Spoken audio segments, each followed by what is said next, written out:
I went to the police station, filed a report, and they just set a court date for me to go to get an EPO on him. They told me that it takes up to a week for them to file the police report, so I would have to wait until then to pick it up, and then the week after that, I would have the court date.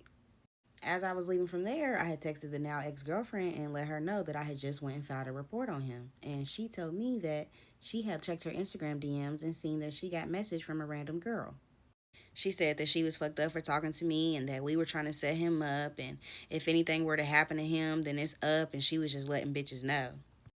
And I was just clutching my pearls. I was like, is this the girl that you have suspicions of, that you think that he's with wherever he's at? And she said yes. I was like, let me check my messages and see if I have a message too. And sure enough, I did. It was in my requests. This is the message that I had got. Then later on in the day, I get this text message, and an hour and a half after this message, I got a phone call. Of course, I didn't answer or respond. I already knew that it was Mr. Million trying to fuck with me and play games with me. I wanted to respond so bad, but I was like, you know what? I'm just going to take this to court. 2 weeks I went by, and me and the now ex-girlfriend were texting, just checking in with each other, and she was telling me that she had talked to him and he's still lying about everything.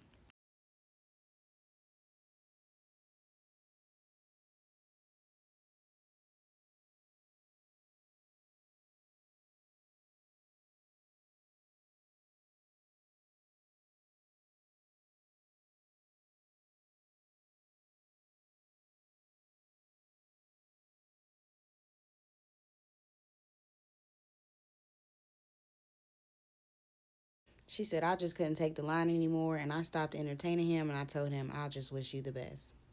Then she said when they had talked that he told her that the friend was, of course, just basically playing both sides, and sometimes when me and him were on the phone that he had Mr. Million on three-way.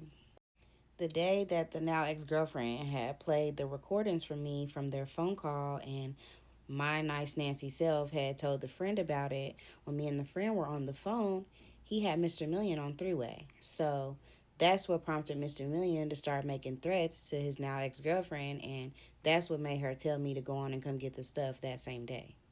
I was just so mad at myself because I done got played again and I did not read the room right again. But I took full accountability for my dumbass actions. That next day, I was just in my thoughts and in my head like I always was at that time. And in that moment, I was just like, you know what? I don't even care. I'm about to write this girl back that wrote me. He thinks he can have people writing me, threatening me. I'm about to respond back.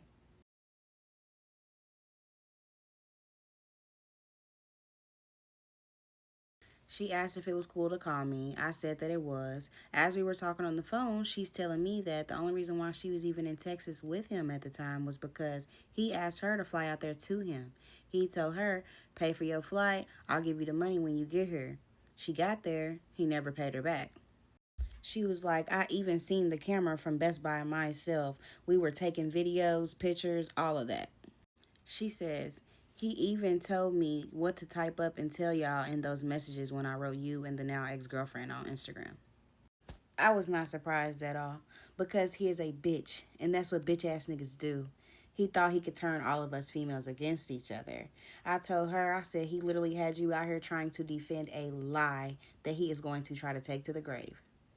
Went back and forth with her, eventually got off the phone, and later on that week, I had court for the EPO.